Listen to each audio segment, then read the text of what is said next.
Right away as I start here with Bodyguard, Overlord, whatever. Uh, the positioning on the turn record track annoys me, which is that the sequence of play runs Allied and then Axis, or Germans at least. There aren't any really Italians in the game anymore. Well, 44 they're still on them. Early 44 I think they still exist, but let's see.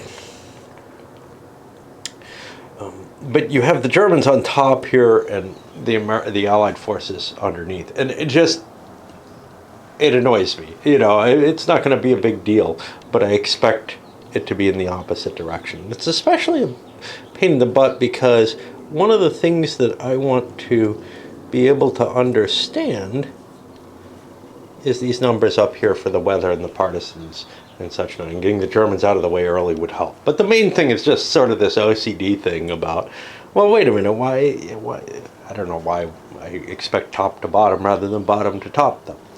Anyway, we have some units coming in. And these are all U.S. reinforcements except for one British. Now I can put the British, let's see. See, you have to look everything up here because I'm not sure the British can start in a port until you get used to it.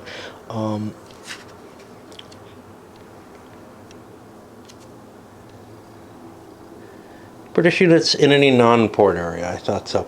And now here's what I hate about hidden movement. So,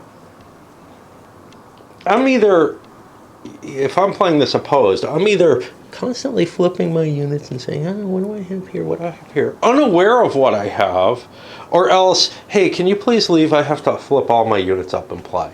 You know, the games like Midway and the old Avalon Hill stuff, Midway and Bismarck should be in there too, a little further down, with their screen and their dual board. Those work pretty well in their own sort of way. I mean, it's a flimsy solution. But these games with the counters flipped over, I just end up forgetting both sides as a solo player. And even as an opposed player, I usually don't really know what my shit is anymore. You know, it's a matter of mechanically, it's not a great solution. You can't put a screen because there's information contained on the dual counters, etc., that you just really don't want to have disappear. But now I don't know how to assign my British unit. Since I'm on camera, I'm just going to say screw it, and I guess I'll drop it here. I'm not quite sure why I'm spread out particularly. That's just what I decided to do. Now these are all going to be U.S. reinforcements, and I think I roll for each one, which is an obnoxious mechanical aspect, right?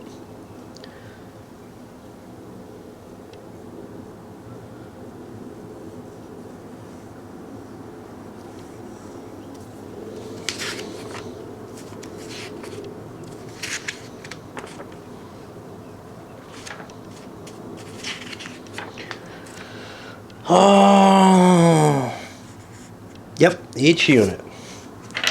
All right, so unit number 1 is going into Cardiff. That's not the best place. Unit number 2 is going over to Belfast, which I think allows me to invade Norway. I think that's the only way I can invade Norway. And this FUBAR unit number 3 is slipping into Liverpool.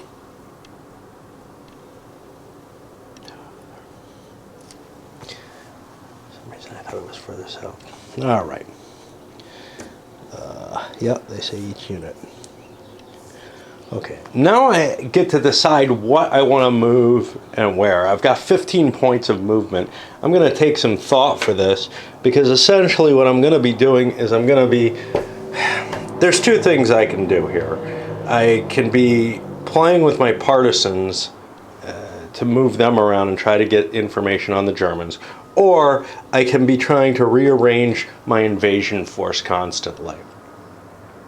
The final thing I have is my planes. I can use them to build new partisans, to drop bombs, and stuff like that. And that's probably the most actually productive thing I can do at this point in the game. I'm a little hesitant about using them because, hey, I don't really know that I have any.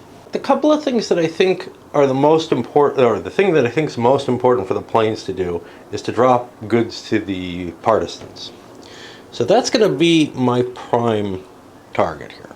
And I'm going to use 2 of my planes. Let's see where I want to dump goods.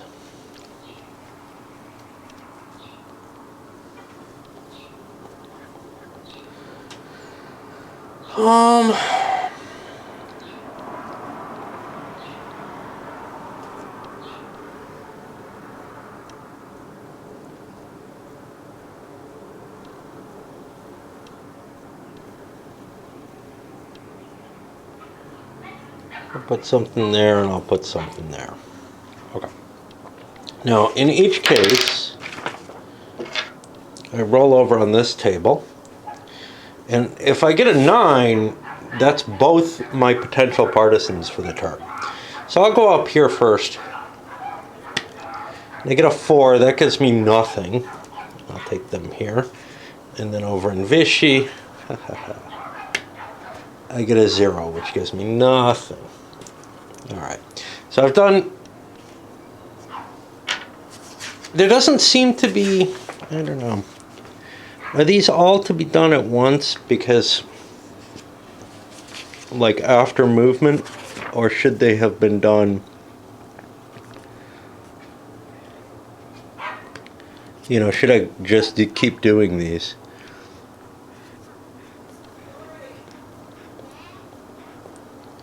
Yeah, it doesn't, I think I can just keep doing them to try to form partisan units. So I'm going to just keep flying that mission. I'll throw another one up here in the Sudan. I like them in the mountains because they're safer there.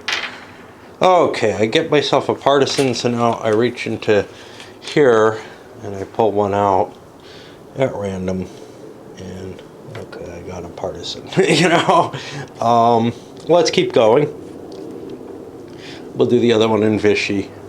For some reason we think that's important, and we get one there, and that's our second partisan for the turn, and we get another crappy one. Okay, now we have 3 more points, and here's the thing. I can either use these for some kind of reconnaissance. Now I know what the Germans have overall. I might be kind of curious about specifics, especially as the invasion date grows near. But I'm not sure I'm terribly interested right now in what might be where. I'm not going to drop airborne units, that's just losing them. Interdiction, not terribly useful right now. So it almost feels like air attack is my best thing. Go bomb Norway, that could be fun. As a matter of fact, that is kind of what I'm going to do. I'm going to bomb a place where there's only one German unit and try to improve my chances of getting through to it.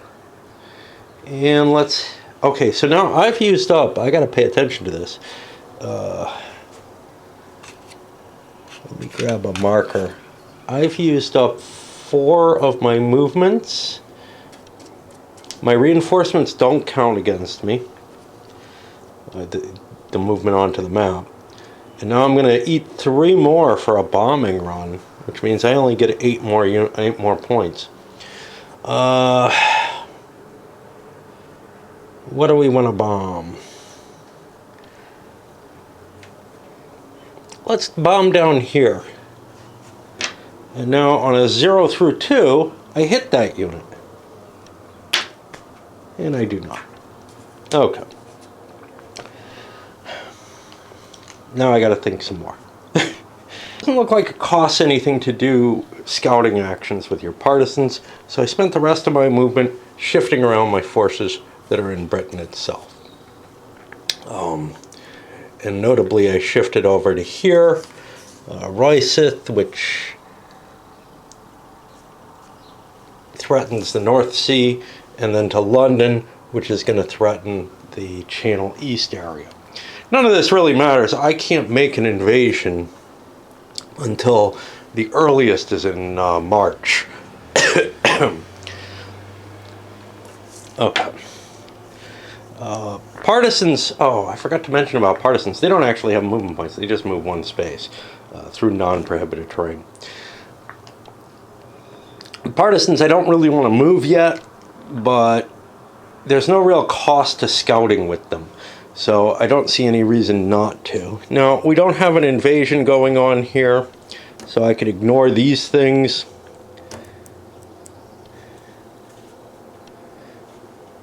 I'm not really sure what's up with this second invasion. Whether or not that means I can't make invasions other than the second one. Which is to say, there doesn't seem to be anything special about the second invasion, which almost seems to indicate that I pretty much have to take Norway either with partisans, paratroopers, or whatever. That my overseas shipping can't be used for, you know, launching invasions all over the place, basically.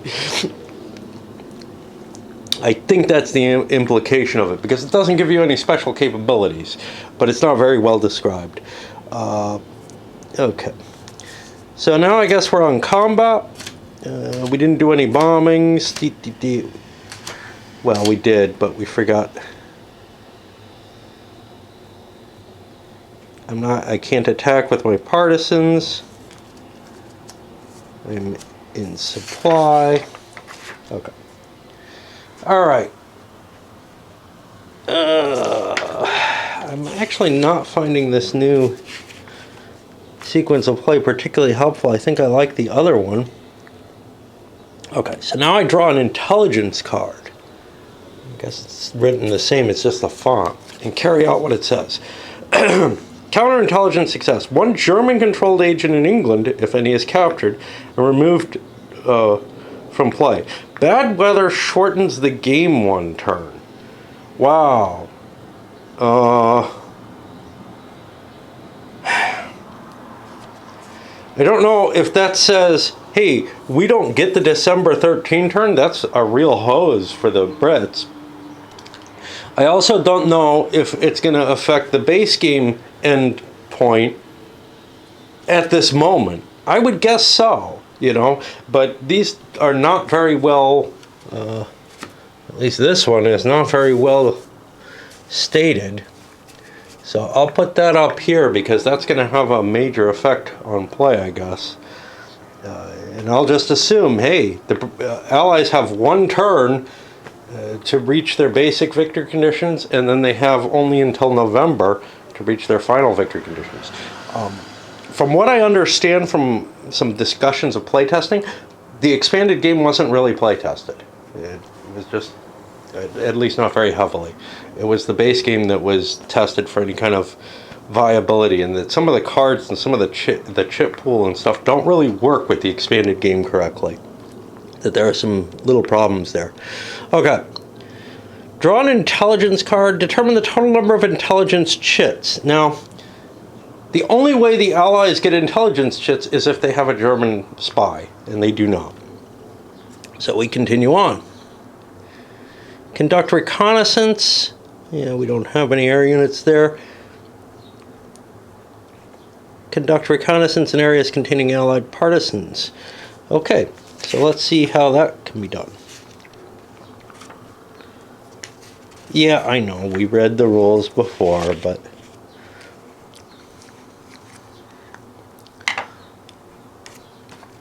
Add up the number of units in the area, find the corresponding column. Okay. So we're going to just roll a lot of dice here, and this is going to take some time, actually. So, for example, I would like to know what's here, and I have one unit. On a 5 or higher, I find something, I'm sorry, I have one unit. On a 8 or lower, I find something out.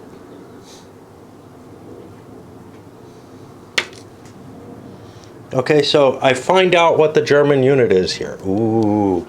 Now that's a static unit. I'm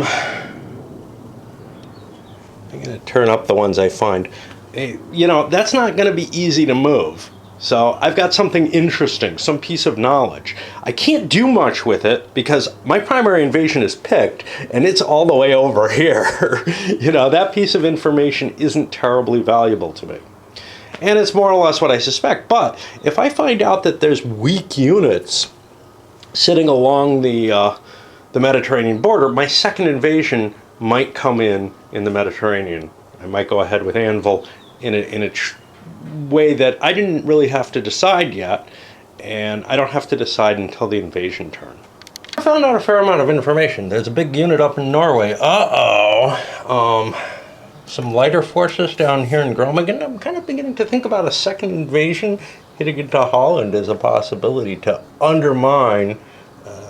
We'll see what happens. Coming here, oh, a big armored unit. Another big armored unit. Lots of preparation for the Normandy-style invasion. More armor. Nice static unit, some mobile stuff. Static and an armor at Rennes.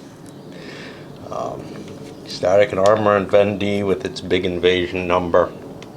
Hey, look, it's an Abwehr I found. More Abwehr and some light unit.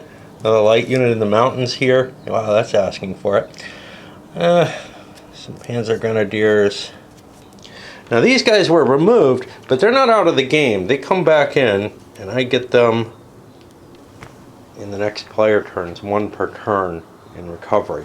I probably ought to put them like this to remind me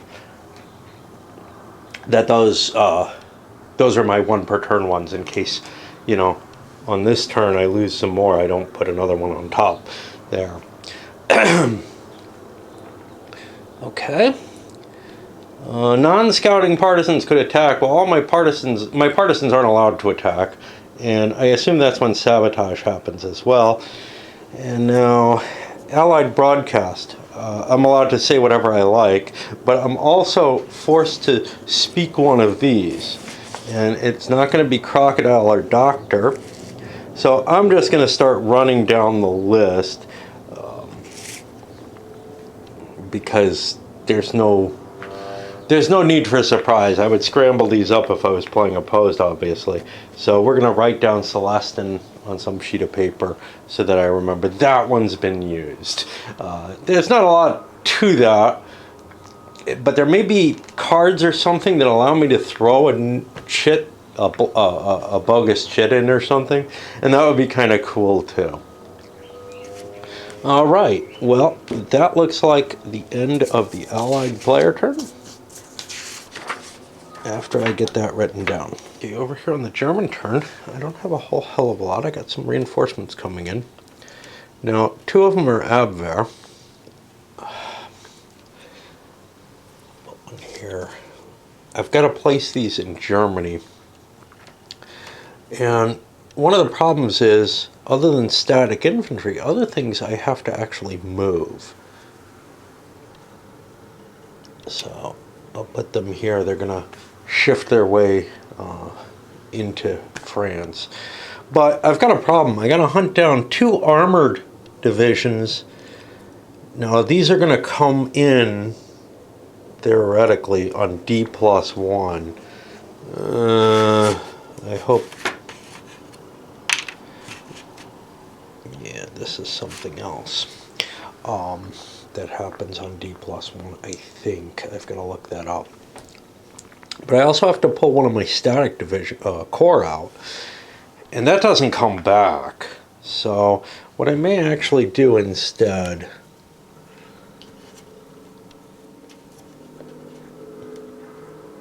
not sure how much of this is detectable, but replace this infantry with the that's a good static core. I have some half-point static core kicking around, and I'm going to pull one of them. What's this? Yeah, I'm going to put this up here. So I have some half-point static core that I'll probably hunt one of them down and pull out. For the armor, It's not really clear, do I want the armor in France terribly? Well, yeah, it's more capable of reacting if it's in France, but if it comes in on D+1, I can position it in Germany, closer to where it's going to be needed. Well, there's not really a lot of choice there. It's going to be coming in from here and over. So I'll probably take something, I'll probably take the weakest armor that I can find and worry about that, because it's going to be the furthest from the fight, most likely, unless an attack's being made on Holland or something. So I got to hunt through all the German units and figure out what I want to take, which means unflipping everything. And, you know, this is actually less annoying in a solo game than it would be in an opposed game, because in the opposed game, you know, you have to be constantly either, you know, which is just horrible, or asking your opponent to look away for your entire turn, pretty much. When I have to fill in gaps, so for example here in Groningen, I have to get a unit there. I'm going to move this infantry there. There's no X here, so I can cross this. That's 1, 2, 3. Okay, we moved there. I'm good with these guys. Okay, and that's one of my movement units. I don't have any static here. Got these covered. I'm happy with that. Happy with this. I'd like to get more here. 1, 2, 3, 4. That's a second unit.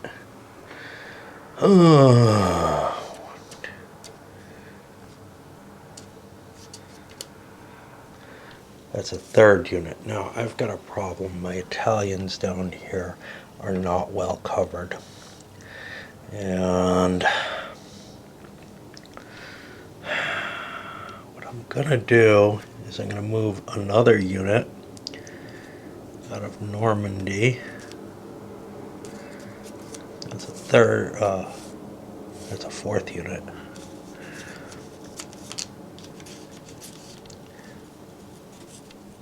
I'm gonna save, this is gonna be my, oh geez, not that. What's gonna be my redeploy? So I just moved.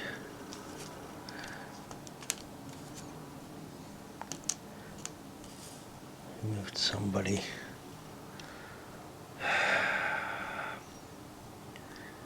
I moved this here for a reason. I don't know if I want to do that. How about instead one? Jeez. Give me that point back. I'd like to move this. All right, what I'm going to do instead is I'm going to move this armored unit as my fourth unit. And then as my redeploy, I'm going to pull this out and shove it down into Italy. I'm not terribly thrilled about it because the statics are doubled, but what I've got here is bigger than the static. I don't know. You know? And Gascony is pretty far from being able to do much. I got rivers here. The mountains don't particularly help me. Okay, well, that's 4 of my movement. I got 6 more. And this is when I want to look into how to deploy these suckers. And I forgot to look that up. I know it's just 1 to deploy each one, but I want to gain some information. In particular, why would I send them to these boxes? I think that they generate something there, but I haven't been able to figure out what. I'm not quite sure why those boxes are all differentiated. I know that if I'm where there are actual troops, if they're in England or North Africa, they give me definite bonuses, but those are hard places to get into. Can't find any reason in the rules why you particularly want to be in these, but I'm assuming the cards give you a reason. So I spent 4 of my actions to throw guys into each of those. I still have 2 more actions left. I'm keeping track of the turns with this. I'm going to try to infiltrate Britain. What the hell? Let's try to see what's in London. And what we do for this, you know, I have 2 of these. It's only 1 of me. So I roll on the infiltrate table, and I don't get any bonus for there being German-controlled agents. I roll a 1, that's a D. D is he is doubled. So now the English can actually move him around to get him into stupider places, I guess. But he's going to produce chits for the English. He's also going to produce chits for the Germans, though, which is a reason maybe, you know, not to try to push another unit in, but I will. I'm curious what's here as well. I don't get the bonus because I don't have a German agent here in Britain. And I make another roll. I get an 8. He is successfully penetrating. What's this about North Africa? Yeah. Okay. So that's pretty much it for my movement. I had a static unit I wanted to move, which is this one. I'll pump it over there. Remember, the rules are kind of contradictory as to whether or not that costs me one of my movement points. I've decided it does not. So, we're not in the invasion. We're not doing any combat. We're not really allowed to. We can't attack the partisans until they attack us. So now it's intelligence. We draw a card. Yeah, let's see what happens. Extra radio deception. Allied player may move 2 additional FUSAG units in addition to his regular movement. And an intelligence coup. If there's an agent in Tangiers, the Allied player must reveal total combat strength in all units in North Africa. Hey, that helped. So my total strength is 4, which is actually the starting values. So this is no big shock, but we're going to have to remember about this, that the Allies are going to be able to move a couple extra FUSAG units. Units not reveal... Wait. Draw intelligence chits. Okay. So I get 2 chits for each agent and 1 chit. Whoa! This is not correct. I don't believe. So it's possible the guy who did this, he did rewrites of the rules. He may have changed some things intentionally. I'm trying not to do that. So for each German controlled agent in Great Britain, I get 2. And if there are any Allied control agents in play, I get 1 more. So yeah, it's not for each. So I'm just going to get 3 chits. 2 for this guy, 1 for this guy, and 1 more for German agents everywhere else on the board. So I get a total of 4 chits. Yeah, so some of the things that have been done is there's some cards that just kind of reveal the information at too quick a rate. And the guy who changed the rules, who did this, decided... People complained about those cards. By the way, these are all have a blank side, so if you don't have a good cup for them, they don't look like that. But anyway, the guy who changed the rules changed some of the cards so that they didn't have quite as big an impact, and then changed some, apparently, of the core rules so that now the Germans get more picks to make up for it. So let's see what we've got here. So we've got a March 4th. That doesn't really help us, but there's twice as many of the actual invasion date in there as there are. There's 2 invasion date chits in there and only 1 of each other date. So it gives me a hint that maybe that's the case. This is going to be CA. I can't read it. It's not Canada. My eyes are not good enough. Calvados. Now this is the actual invasion site, but I don't know that until I draw a second one, because every single possible invasion site is in there. I get a September 10th chit. Okay. And then I get crocodile. Okay, well, I know one of the 2 secret phrases now, which means when that phrase is declared, I'm allowed, even if the Allies don't start attacking, to hit hard. Now, crocodile is in actuality the trigger for the partisans, which means that they can start doing sabotages and attacks, but they're only allowed 1 per turn when they do that. As soon as that's declared, I can start hunting the partisans. The Allies don't particularly want to use the partisans yet, so it's probably going to be a little while, but that trigger is going to come into play probably fairly well in advance of the invasion itself. And now end of turn, we move the turn marker. Ooh.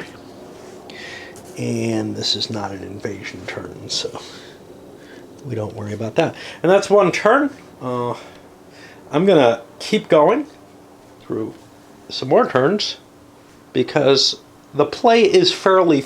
There's not going to be a lot to discuss in the play. I'm going to step away a little bit, and I like to make these vids about an hour, so we'll come back. I missed something. The all agents may scout down here. I want to at least do that for the Germans. I started the next turn, but I haven't gotten very far. So what I'm going to be doing is an agent roll. The first one is where I have the double agent. Now he's +1, and the Allies get to choose what I see, which isn't terribly useful. But 6, I do get to see one unit of their choice. They're going to show us a 2 British armor. It doesn't really mean much, because with 15 moves, even using my planes and everything, I have a significant amount of activity that I can take place. And over here I get a roll without the +1, where I get to see 2 units here at random. There were 4 there. I don't know how to randomize these things. So I get to see this armor here, and then in this infantry, for whatever that's worth. Now I have to figure out what the Allied forces are going to be doing. In particular, I'm interested, where is the Brit going to come in? And we'll flip everything over so I can see what I'm doing and make some plans. I'll put that down here. The US units, of course, I have to roll. So first the Fusag unit. 6 is showing up in Blackpool, wherever that is. And the other guy shows up in Liverpool. Now I got my 15 moves, and I'm not quite sure what I want to do with them. Plus I have 2 free Fusag moves, which is the bonus there. Now, again, I probably want to try to create more partisans. I only have 2 that I can create because I haven't lost any, and that's my maximum for the turn. So I'll trigger those and then try to figure out what else I want to do. I think using planes is probably my best move at this point in the game. So my 1 plane succeeded with the partisans, getting me 2 partisans. So that's all I can create for the turn. So I spread the rest of my planes out. They're going to do some bombing raids, and I'll do them at the right time this time. Moved some units, shifting into, consolidating near the ports. Threw the agent up in Inverness, where he's not going to do much harm. He's going to report on Scapa Flow or something, I guess. And now I guess we jump over to combat, and I'm just going to be rolling to see if I get a 0 on any of these, and then they hit.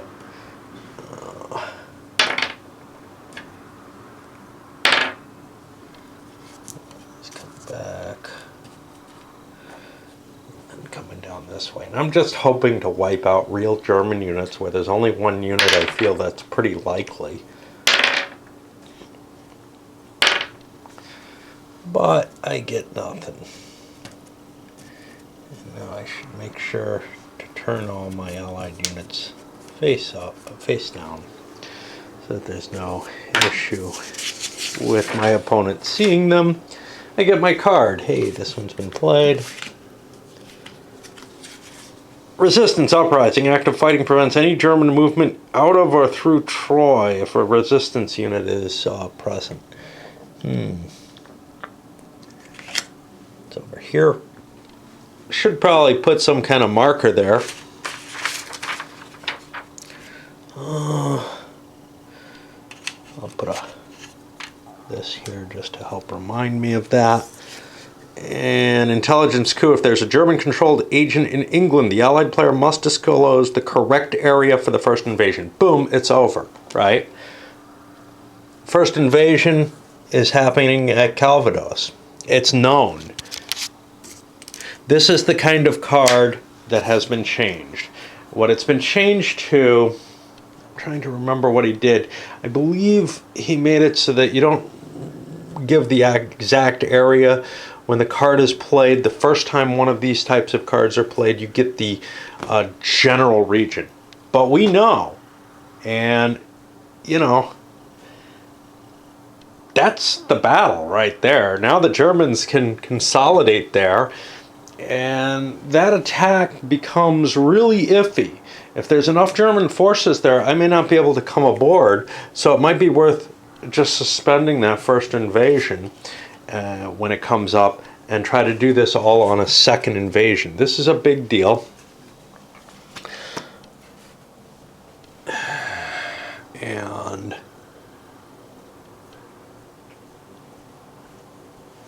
plus we have a shorter game. I don't think the Allies can win this one. Okay. We do get an intelligence chip. And this just goes back in our pool as far as I can tell. We got one for, well, it really doesn't matter. It's for Oldenburg, but you know the Germans aren't going to be able to hit that. Aren't going to be able to get any extra information out of that. Now I could put a couple of chits in, or I could put an additional chit in when the secondary invasion happens, and that could add some additional information as the chit cup is going to be smaller then. That does change things. I didn't do any recon, but now I have a bunch of scouting with my partisans. And again, I do a bunch of die rolling, see if I find anything out about the Germans. But I've pretty much lost the game because I've lost the intelligence war. You could argue, geez, man, you know, that was pretty harsh. One card just gave it all up, really. Yeah, and that's one of the objections that people have to the game as written. So what the guy who suggested changes is doing is, yeah, you know, you get some information, but not all of it.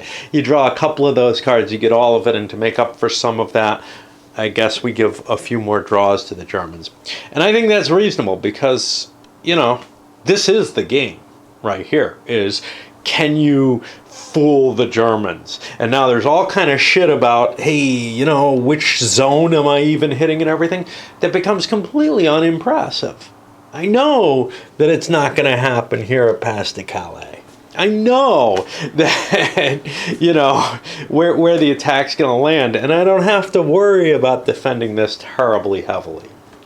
It's just, I have to have something down there because the secondary invasion could get at least some victory off of that. And conceivably, you could pump in enough troops eventually that you could actually get the victory. You could actually take France in time for the game to end. But this is going to be a really, really unlikely victory if the Allies can get it. Now, on the other hand, you could argue from, you know, a historical perspective, which is that Bodyguard was kind of suspect. You know, the idea that you could hide where the army was and that such a huge organization, the actual landing, you could reasonably expect that German intelligence wouldn't find out where exactly you were planning on hitting. These things are reasonable arguments to make. And so as a simulation, it may not be unreasonable to have a card like that in there. As a game, it kind of spoils the game, I think. And that's why you know, these changes were made by this guy. Now, the other side of it is the game already gives, hey, first invasion happens, you don't have a weather check. And I think maybe the second as well, but I'm not sure. No weather check means The whole invasion succeeds. Now, the actual Normandy landings fell in this miraculous little sliver. And this was part of it, was the Germans couldn't believe that the Allies could actually land. They had terrible weather reports for the entire period. The Allies were able to get a little bit better weather report and say, it looks like it's clearing right now. But the seas looked pretty choppy, etc., when they set out. And then they just got like this perfect little moment with the landing itself, and really got away with much better weather than could have been expected given the predictions that even the Allies had. And had that weather not been as good as it was, the whole thing would have been screwed up, right? The Germans were actually told, there's no way they're going to be landing, this is during the next couple days. This is a good time to give some leave, etc. So not only did the invasion end up in general in a period of pretty good weather, but it also ended up in this magical slice where it looked like terrible weather, and the Germans were less prepared because of that bad weather. There's nothing, the chances of that happening are so slender that they walked in with that many advantages, that it's really kind of already a hard situation to simulate. And it's one of the reasons why I kind of shy away from pure Normandy landings, especially at this scale, something at this scope. It's kind of like, well, geez, if you're playing something like Whiff or A World at War, A World at War doesn't really suffer from the weather much. But if you're playing Whiff or something, well, the weather's accounted for, and the die rolls, etc. You don't get any kind of magical bonus to slip in where you don't have any problems at all.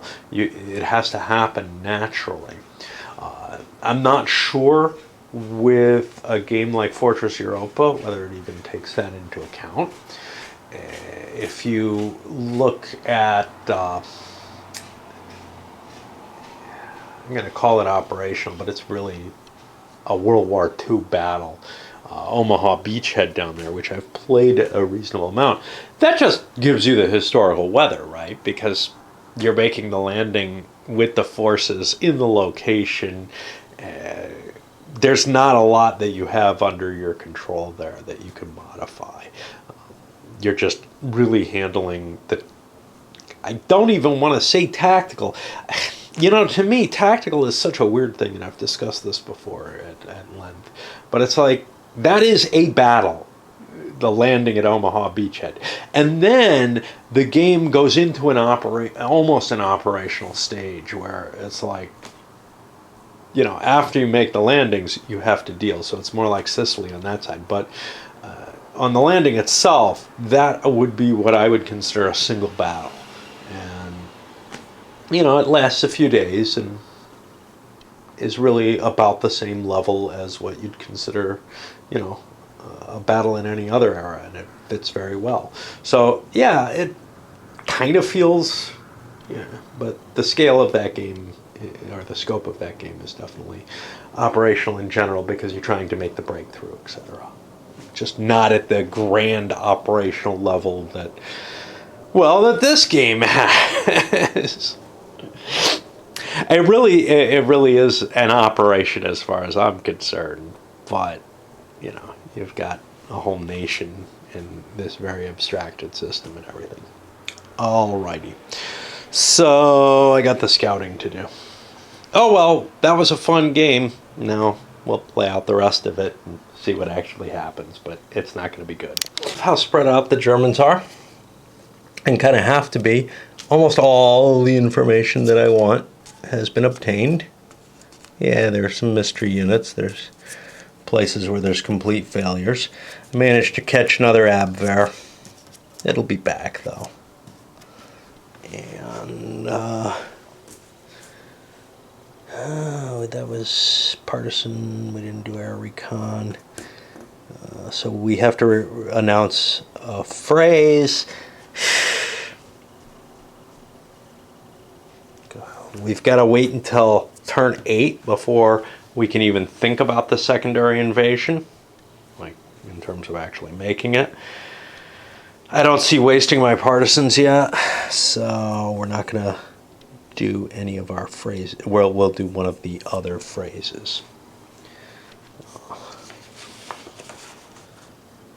We'll make it Italy. Because that's not where we're going. And then we're on to the German turn. These intelligence cards, I've been realizing, geez, I've been doing them wrong. They have 2 players on them. It's not absolutely clear, but when the Allies draw, they get the top part. When the Germans draw, they get the bottom part. I'm leaving things as they are. In this case, the Germans drew, and that's going to cause this effect here. This may be a mistake, so the bad weather shouldn't be in play. I think the Allies drew this. I think the Allies drew this one, but it's too late, you know. So I'm going to leave the ones that I doubled up on in effect as they are. But seeing a no effect and then this, it would be nice if they kind of distinguished them a little better in terms of, you know, as some kind of reminder for especially the first time you play, that they are meant to be divided. It does stay here somewhere deep in here. Each card contains an entry that affects the Allied player as well as one that affects the German player. The player who draws the card applies only that event. It would be nice if they divided them out, put a little symbol for which turn it was or whatever. But modern design principles aren't necessary. I mean, you know, modern. SPI would have gotten it right. In War of the Ring, they get it right. They say who gets to use the card for what effect and stuff. Yeah, but whatever. Amateur operation. Okay, so like me, the Germans are going to get to draw 1 chit for each German-controlled agent in play. Now that's a total of 1, 2, 3, 4, 5. I slipped some more agents in. So I get 5 more chits. 1, 2, 3, 4, 5. Now the Bodyguard chit can't tell me anything at all, but I'm kind of interested in the date. I don't have a pair up there. These aren't going to help me because I know where it is already. Now the Allies get 1 for each 2 Allied control agents in play. And that's going to be rounded down, so they get an extra chit out of this. And it's not really helpful to them. Okay. And now, let's see, where are we in intelligence? I guess it's time to draw the chits, and then I can do my scouting for whatever that's worth. Actual chits, 2, 3, 4 for the Germans. And you can see they got a fair chance of pairing up anyway and finding stuff out. So July 8th, I know the date as well at this point. You know, the chit cup starts getting fairly low as more chits are being pulled in. So I know when it's happening, I know where it's happening. That's about all I really need. And now I get to roll some dice and see if I learn anything about the units that are present. For the Germans themselves, I shifted over into the region that I know is going to be affected. I'm putting weaker units elsewhere. I'm starting to shift them down onto the board. This can go away. This effect is going to be done. All right, well, Allied turn, some more units came in, did some repositioning. My bombings were ineffectual. I spread them out. Just trying to hit the most possible units. Didn't get anything. Shifted a whole bunch of German agents up to look at scalpel flow. And I guess that's really about it. On the German side of things, we're about to start their turn. They're going to pull out this Panzer Grenadier here. Now, actually, these withdrawals are kind of an interesting situation. Not just because they withdraw, but what they mean is the reinforcements that come in on D+1, D+2, whatever, are going to come in Germany. And traditionally, you know, in a historical game, you'd be landing in Normandy or wherever you land in France with that major invasion. You'd get this bonus in that those units are going to take a while to get to you. So you can, you know, establish a foothead. I'm very worried about trying to do it all on one secondary invasion, which means I'm thinking actually of going into some place like Ostend or even past Calais, although that's getting too close to this, and there's probably going to be, you know, too much capability to rush whatever was designed for here into whatever. But here's the problem. If I make a landing here with my secondary landing, or even in Rotterdam, for example, which is a terribly bad place, I'm facing those reinforcements right away. So, you know, they're going to be able to block my way as well. And the same thing if I overreach over and try to hit Germany itself or Denmark or whatever. German side of the turn, moving some forces around. Now, they were affected by this routes out of Germany. The German border, any units crossing it are known for their strength. That doesn't tell me a whole hell of a lot. It was only really one German unit entering, I believe. See, now this looks like there should have been a static infantry.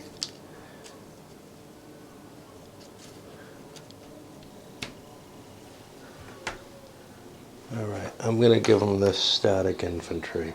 I threw a static infantry out of here from here. I'm just rearranging things because there was supposed to be a static infantry and maybe there wasn't enough counter mix or whatever. During the German turn, they got this special effort by the Luftwaffe. They threw in additional agents. Ooh, I forgot to check there to see what's actually there.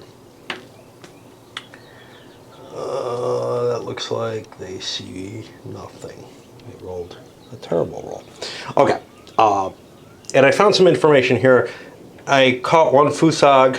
I don't know if that was one.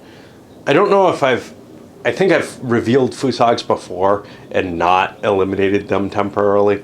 But the interesting thing was the Luftwaffe found a couple of real units here in London. I found real units elsewhere too where I was looking, but you know, that's a couple big armor units, so that's kind of interesting. Not that armor is particularly special in any way in this game, so, you know. Anyway, I guess we're moving on. What do we got time-wise? I get time for another turn on this one. Through the Allied turn, some more bombing. This time it was effective in Nimes, at least. We took out static infantry, spying, partisan actions, whatever. A couple of Abwehr units got knocked out. We have a fair idea of what the German coast looks like, or what the you know, European coastline looks like. We haven't been moving partisans to every location simply because, although there might be surprises, it's not going to be too much of a surprise.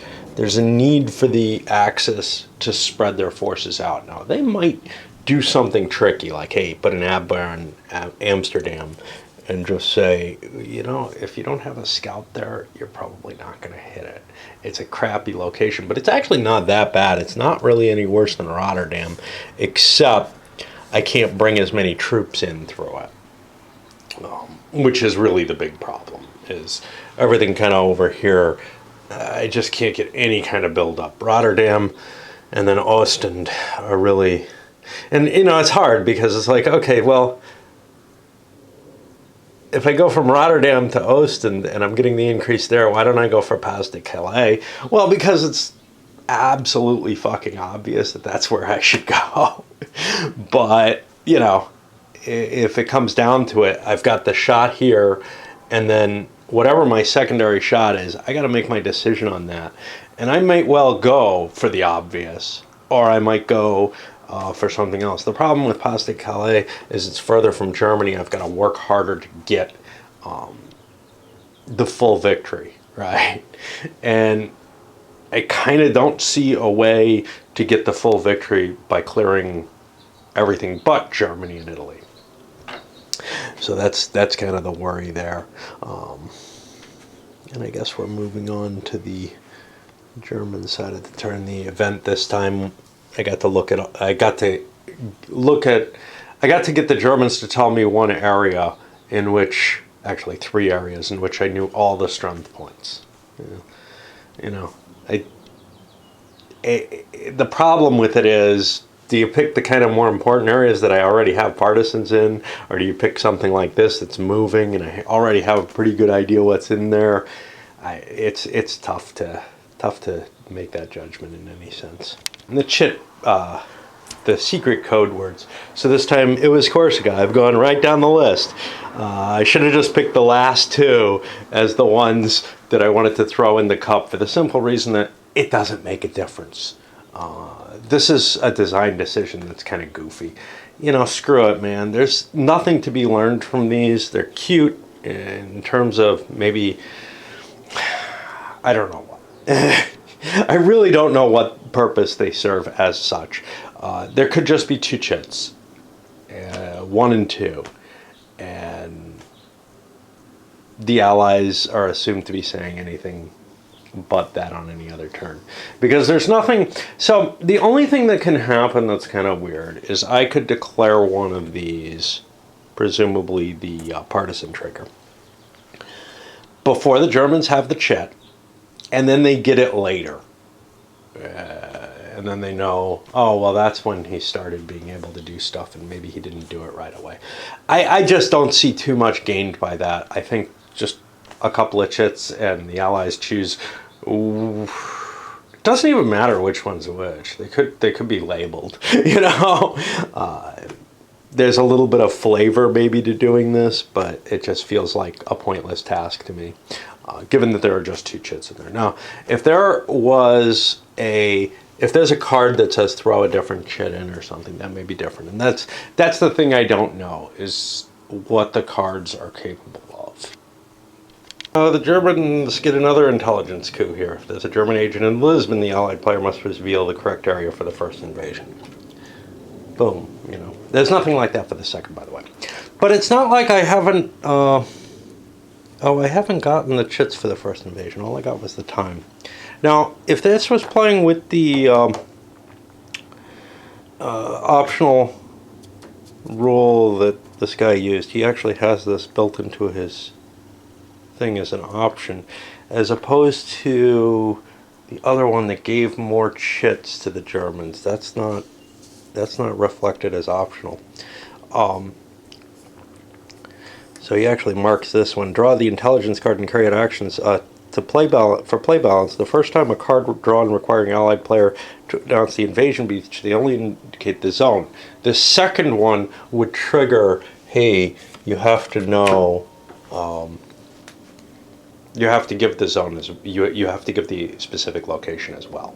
So even under those optional rules, there are enough of these that you can get that information. I actually spent movement points because there's only so much that I can move. My units can only move, you know, most of my units are where they want to be.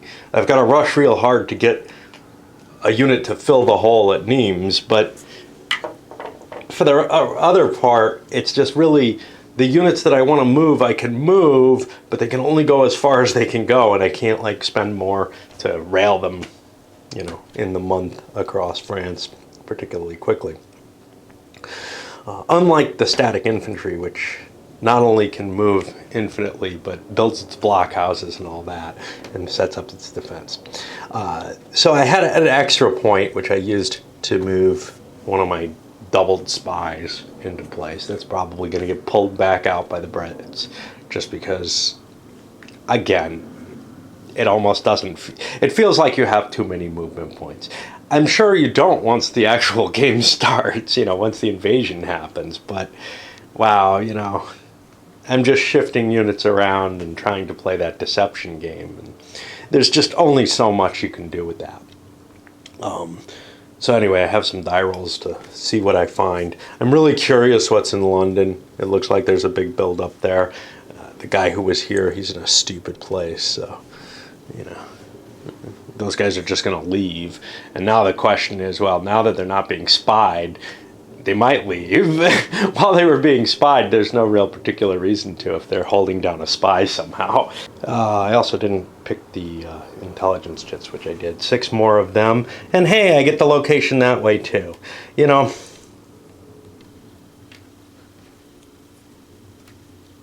think it's almost inevitable that you're going to get the location if the Allies don't get that the second chip on the location. And the same thing with the time. You're going to get both these pieces of information.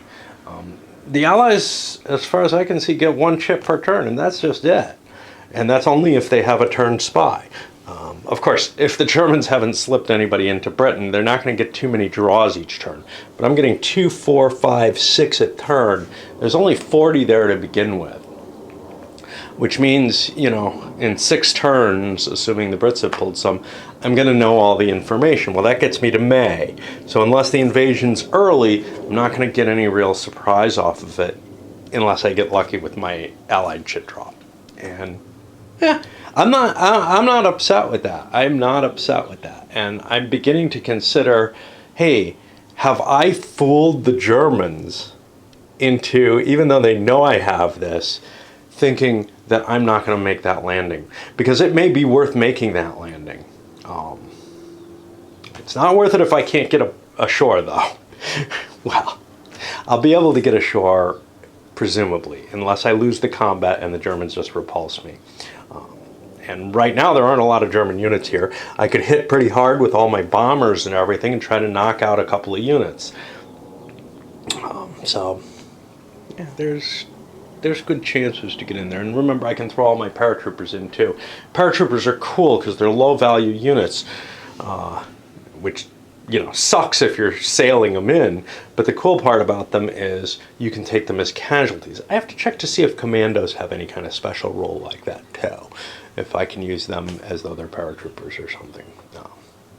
I don't believe there's anything like that, but they really suck otherwise because you got to put them on board shipping. I think we've gone long enough on this video, and as we push into the April turn, we get to keep going. Notice the weather has no effect as long as I'm not, shipping excess units onto the continent.